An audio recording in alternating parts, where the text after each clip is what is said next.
Assalamualaikum warahmatullahi wabarakatuh. Kami dari kelompok 4 akan memaparkan materi kami tentang etnometodologi. Pengertian etnometodologi, istilah etnometodologi berasal dari bahasa Yunani yang berarti metode yang digunakan orang dalam menyelesaikan masalah dalam kehidupan sehari-hari. Etnometodologi pada dasarnya merupakan kumpulan pengetahuan berdasarkan akal sehat dan rangkaian prosedur dan pertimbangan atau metode yang dengannya masyarakat bisa dapat memahami, mencari tahu, dan bertindak berdasarkan situasi di mana mereka menemukan dirinya sendiri.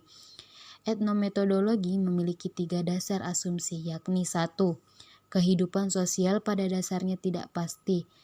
2. Para pelaku tidak menyadari hal ini karena 3. Tanpa mereka ketahui, mereka memiliki kemampuan yang dibutuhkan untuk membuat dunia nampak sebagai tempat yang teratur. Diversifikasi etnometodologi. Etnometodologi mula-mula diciptakan oleh Garfinkel di akhir tahun 1940-an. Tetapi baru ini saja menjadi suatu sistematis setelah diterbitkan karyanya yang berjudul Studies in Ethnomethodology pada tahun 1967. Setelah beberapa tahun, etnometodologi tumbuh pesat dan berkembang ke berbagai arah yang berbeda. Hanya satu saja dekade setelah terbitnya Studies in Ethnomethodology, dan Zimmerman menyimpulkan bahwa ada beberapa jenis etnometodologi seperti etnometodologi yang mencakup sejumlah penyelidikan yang kurang lebih dari berbeda dan akan kalanya sering bertentangan. 10 tahun kemudian, Atkinson 1988 menegaskan kurangnya koherensi dalam studi etnometodologi. Ada beberapa etnometodologis yang menyimpan terlalu jauh dari premis-premis yang melandasi pendekatan ini.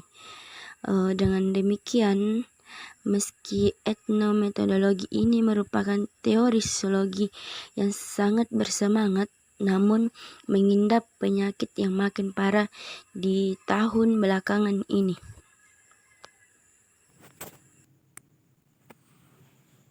Studi makin banyak diversifikasinya dan makin growing pains.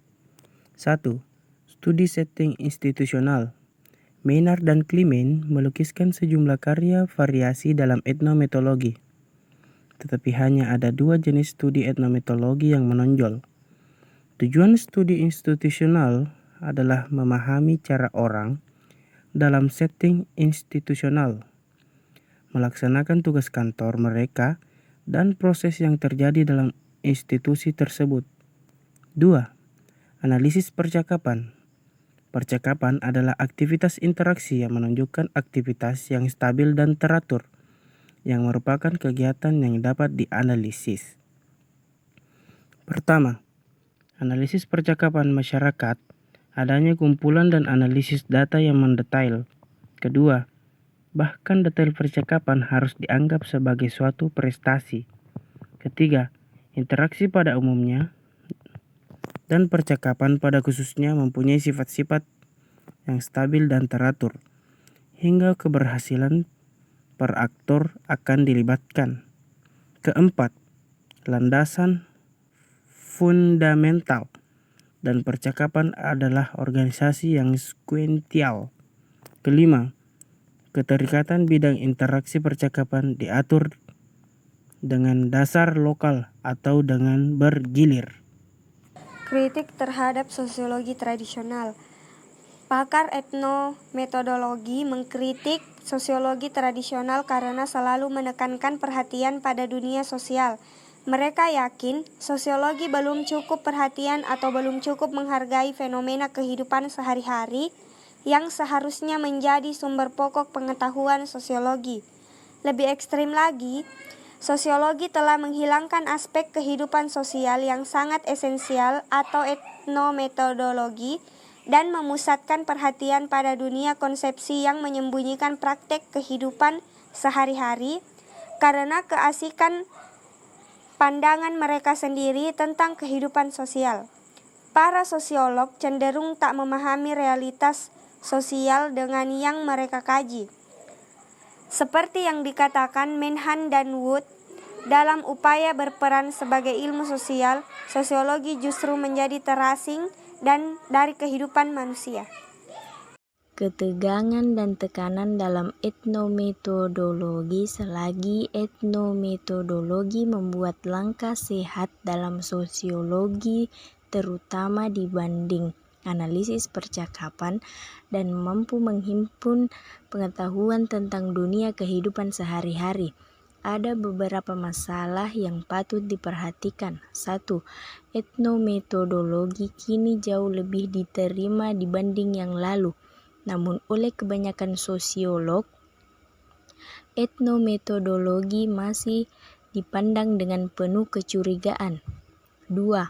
Ada orang yang yakin bahwa etnometodologi telah melupakan akar fenomenologisnya dan mengurangi perhatiannya terhadap kesadaran dan proses kognitif. 3.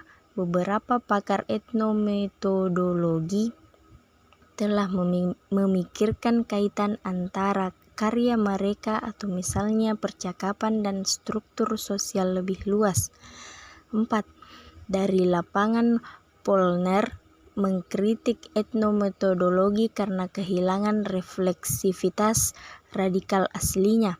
5. Meski dibahas di bawah judul yang sama, muncul kekhawatiran dalam hubungan antara etnometodologi dan analisis percakapan. Terima kasih, itulah tadi pemaparan kami dari kelompok 4. Banyak kurang lebihnya mohon dimaafkan. Assalamualaikum warahmatullahi wabarakatuh.